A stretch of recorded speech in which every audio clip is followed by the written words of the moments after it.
So, what would you say is the most challenging part of being a lighting artist? Um,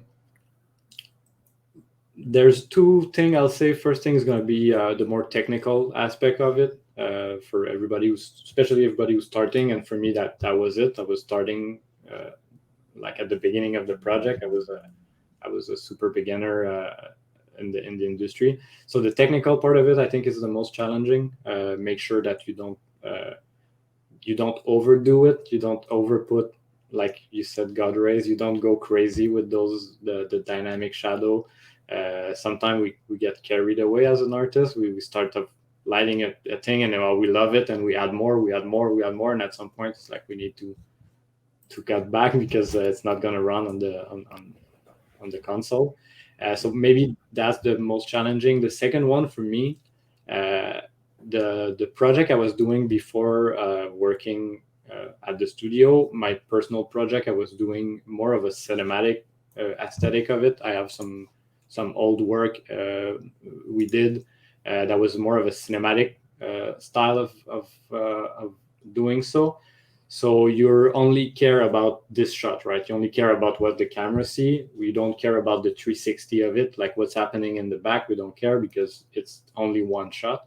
And I think that was my biggest challenge of like every in video game, everywhere the player looks, it needs to look good. It needs to be pleasing. It needs to be good 360 around you. So that's another challenge, to have something look nice everywhere the player go, but still make sure that the correct path is lightened, the gameplay area are well lit for gameplay, without sacrificing the 360 view of everything. Right, right. So essentially, good lighting and gameplay lighting, but also readability for the player, because you can't have it too dark, which you might do in a cinematic shot, because you need to be able to see the enemies, for example, so on and so forth. So these are the details we're talking Yeah, about in gameplay. and So if you had to pick between cinematic and gameplay, which do you prefer?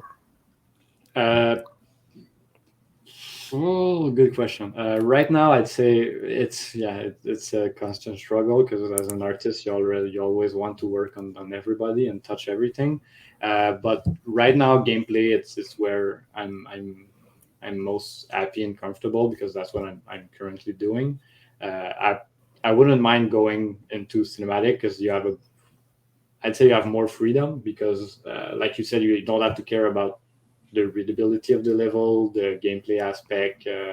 If the shadows are pitch black, it's okay. It looks nice. It looks aesthetic. It looks like a movie. So I think you have a bit more of artistic freedom on cinematic. But I don't know, gameplay. It's another challenge. It has its own perk. So yeah, another Yeah.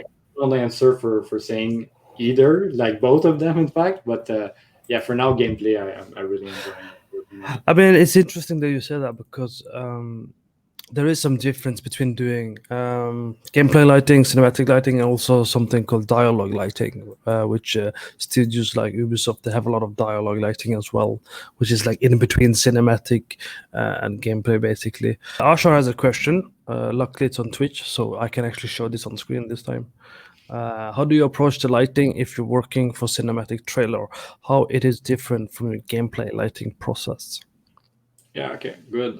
From like I said, on this game, that was my colleague who was doing the cinematic. So um, the difference. So I cannot say for this game what was my approach because I didn't work on the cinematic lighting. But for my personal work on cinematic and then the difference between gameplay, like I said earlier, the 360 view is the main. I think is the main different approach. Because when you do cinematic, you only care about the framing. You only care about the shot. So everything outside of it doesn't matter. So you can really play with um, having a floating light that doesn't uh, attach to any light source just because it's going to follow the character. You can animate the way it looks, but on gameplay you have to be careful to not have like a random light in the middle of the arena just because at some point in the shot it looked nice, but it has to look nice all the time. Like every time you move around, it has to stay consistent. So that's the difference between both of them. So I'd say the main approach would be when you do cinematic, you can just focus on framing, focus on the shot, focus on what you're going to see in the camera. And on gameplay, it's first the 360 view. After that, it's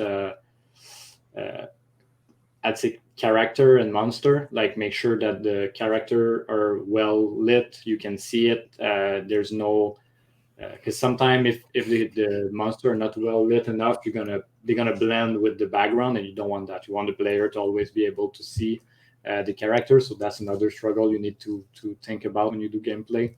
And after that, it's navigation. Like make sure that when you light, it's clear where you need to go, and there's no ambiguity. Like if there's a big light at some place, you better have something to go do there, because if the players goes there because it's they follow the light and there's nothing there, it's not going to be worth it for the player. So that's another thing you need to keep in mind while doing gameplay lighting.